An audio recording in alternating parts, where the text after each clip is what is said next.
ಅನಾಥ ವಾಹನಗಳ ಟೋಯಿಂಗ್ ಕಾರ್ಯ ಇವತ್ತಿನಿಂದ ಶುರುವಾಗಿದೆ. ಖುದ್ದು ಬೆಂಗಳೂರು ನಗರಾಭಿವೃದ್ಧಿ ಸಚಿವರಾದಂತಹ ಕೃಷ್ಣ ಬೈರೇಗೌಡರು ಟೋಯಿಂಗ್ ಕಾರ್ಯಕ್ಕೆ ಚಾಲನೆಯನ್ನು ನೀಡಿದ್ದಾರೆ. ಗಾಂಧಿನಗರದ ವರಾಹಿ ದೇವಾಲಯದ ಬಳಿ ಟೋಯಿಂಗ್ ಕಾರ್ಯ ನಡೀತಾ ಇದೆ. ನೋಟಿಸ್ಗೂ ಕೂಡ ಕ್ಯಾರೇನದ ವಾಹನ ಮಾಲೀಕರಿಗೆ ಬಿಸಿ ಮುಟ್ಟಿಸುವಂತಹ ಕೆಲಸ ಆಗ್ತಾ ಇದೆ. ಹೀಗಾಗಿ ಜೆಬಿಎ ವ್ಯಾಪ್ತಿಯಲ್ಲಿ ಟೋಯಿಂಗ್ ಕಾರ್ಯ ನಡೀತಾ ಇದೆ.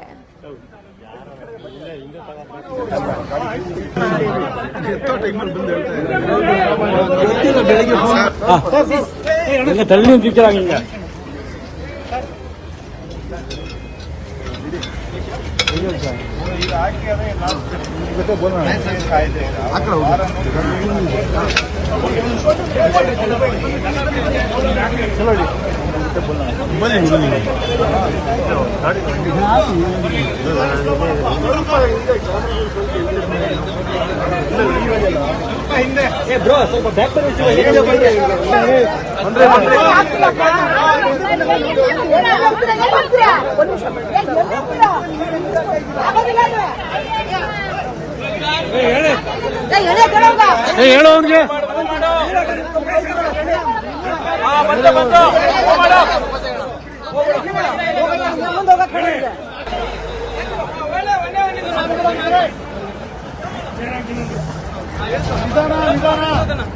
ರಿವರ್ಸ್ ಅಂತೆ ಬಾ.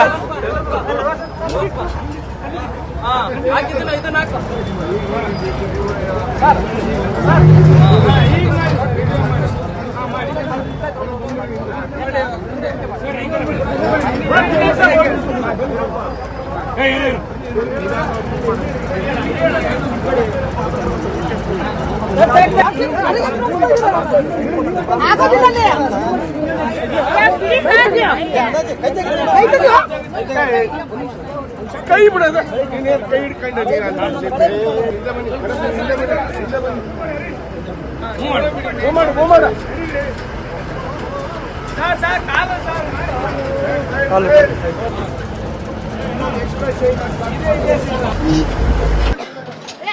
ಸ್ವಲ್ಪ ಮುಂದೆ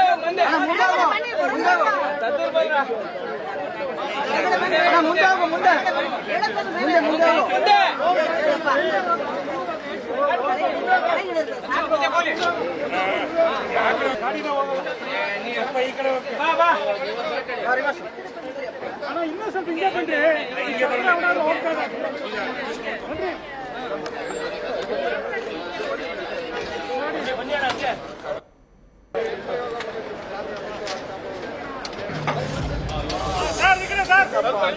ಪೊಲೀಸರ ಹತ್ರ ಯಾವ್ಯಾವ ಲೊಕೇಶನ್ ವೈಸ್ ಇದೆಲ್ಲ 4249 ಗಾಡಿದೂ GPS ಲೊಕೇಶನ್ ಇದೆ ಪೊಲೀಸ್ ಹತ್ರ.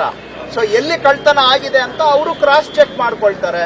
ಅದಕ್ಕೂ ಇದಕ್ಕೂ ಮ್ಯಾಚ್ ಆದ್ರೆ ನಿಂದು ಕಳ್ತನ ಆಗಿಲ್ಲಪ್ಪ, ನೀನೇ ಬಿಟ್ಟು ಹೋಗಿದ್ದೆ ಅನಾಥವಾಗಿ, ನಿಂಗೆ ಬೇಡ ಆಗಿದೆ, ನಿಂಗೆ ಬೇಡ ಆಗಿರೋ ವಾಹನಕ್ಕೆ ನೀನ್ ಯಾಕೆ ಕಳ್ತನ ಅಂತ ರಿಪೋರ್ಟ್ ಕೊಡ್ತಾ ಇದೆಯಾ, ನೀನೇ ಬಿಟ್ಬಿಟ್ಟಿದ್ಯಾ, ನಿನ್ಗೆ ಸಹಾಯ ಮಾಡಕ್ಕೆ ಅವ್ರು ತಕೊಂಡು ಹೋಗಿದ್ದಾರೆ ಅಂತ ಹೇಳಿ ಕಳಿಸ್ತೀವಿ ಅಷ್ಟೇ.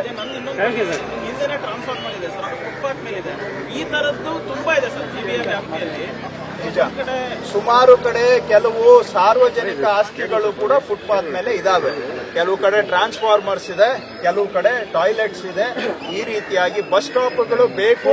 ಬಟ್ ಬಸ್ ಸ್ಟಾಪ್ ಕಟ್ಟೋವಾಗ ಏನ್ ಮಾಡಿದ್ದಾರೆ, ಸರಿಯಾಗಿ ಡಿಸೈನ್ ಮಾಡದೆ ಅದನ್ನು ಕೂಡ ಒಂಥರ ಅಡ್ಡ ಆಗುವಂಗೆ ಮಾಡಿದ್ದಾರೆ. ಇವೆಲ್ಲ ನಮ್ಮ ಗಮನದಲ್ಲಿದೆ. ಮುಖ್ಯಮಂತ್ರಿಗಳಿಗೆ ನಾನು ರಿಕ್ವೆಸ್ಟ್ ಮಾಡಿದ್ದೇನೆ, KEB ಅಂದ್ರೆ ಎನರ್ಜಿ ಡಿಪಾರ್ಟ್ಮೆಂಟ್ ಅವ್ರ ಜೊತೆಗೆ ಒಂದು ಮೀಟಿಂಗ್ ಮಾಡಿ ಲಾಂಗ್ ಟರ್ಮ್ ಒಂದು ಪ್ಲಾನ್ ಹಾಕೋಬೇಕು. ಎಲ್ಲೆಲ್ಲಿ ಜನ ಓಡಾಡೋದಕ್ಕೆ ಬೆಂಗಳೂರಿನಲ್ಲಿ ಟ್ರಾನ್ಸ್ಫಾರ್ಮರ್ಸ್ ಅಡ್ಡಿ ಇದಾವೆ, ಅದಕ್ಕೆ ಏನಾದರೂ ಒಂದು ಹೈಟ್ ಅಲ್ಲಿ ಮಾಡುವಂತಹದ್ದು, ಎಲಿವೇಟೆಡ್ ಅಲ್ಲಿ ಮಾಡುವಂತಹದ್ದು ಲಾಂಗ್ ಟರ್ಮ್ ಅವರು ಒಂದು ಕ್ಯಾಪಿಟಲ್ ಪ್ಲಾನ್ ಹಾಕೋಬೇಕು ಅಂತ ನಾನು CM ಅವರಿಗೆ ರಿಕ್ವೆಸ್ಟ್ ಮಾಡಿದ್ದೇನೆ. ಅವರು ಎನರ್ಜಿ ಡಿಪಾರ್ಟ್ಮೆಂಟ್ ಜೊತೆಗೂ ಕೂಡ ನಾನು ಸಭೆ ಮಾಡಿ ಅವ್ರಿಗೂ ರಿಕ್ವೆಸ್ಟ್ ಮಾಡ್ತೇನೆ. ಇದಕ್ಕೊಂದು ತಕ್ಷಣಕ್ಕಂತೂ ಏನೂ ಮಾಡೋಕ್ಕಾಗಲ್ಲ. ಈಗ ಕರೆಂಟು ಕ್ರಿಟಿಕಲ್ ಸರ್ವಿಸು ನಾವೇನು ಡಿಸ್ಟರ್ಬ್ ಮಾಡೋಕ್ಕಾಗೋದಿಲ್ಲ. ಬಟ್ ಲಾಂಗ್ ಟರ್ಮ್ ಅಲ್ಲಿ ಇದಕ್ಕೇನಾದ್ರೂ ಒಂದು ಸೊಲ್ಯೂಷನ್ ಮಾಡಬೇಕು. ನಾನು ಖಂಡಿತ ಅವ್ರ ಜೊತೆ ಮಾತಾಡ್ತೇನೆ. ಎಲ್ಲಾ ಶಾಸಕರು ಸಹಕಾರ ಕೊಟ್ಟಿದ್ದಾರೆ, ಪಕ್ಷಾತೀತವಾಗಿ ಸಹಕಾರ ಕೊಟ್ಟಿದ್ದಾರೆ. ಅವರೆಲ್ಲರಿಗೂ ಕೂಡ ನನ್ನ ಧನ್ಯವಾದಗಳು. ಮಾಡ್ತೇವೆ, ಖಂಡಿತ ಮಾಡ್ತೇವೆ. ಒನ್ ಬೈ ಒನ್ ಎಲ್ಲ ಒಂದೇ ಸರಿ ಈ ಗಮನದಲ್ಲಿದೆ, ಅದ್ರ ಗಮನದಲ್ಲಿದೆ. ಇದೇ ತರ 1 by 1 ಟ್ಯಾಕಲ್ ಮಾಡ್ತಾ ಇದೀವಿ, ಅದನ್ನು ಮಾಡೋಣ. Yes, thank you. News first ನಿರ್ಭೀತಿಯಿಂದ ನಿಮ್ಮ ಪರವಾಗಿ.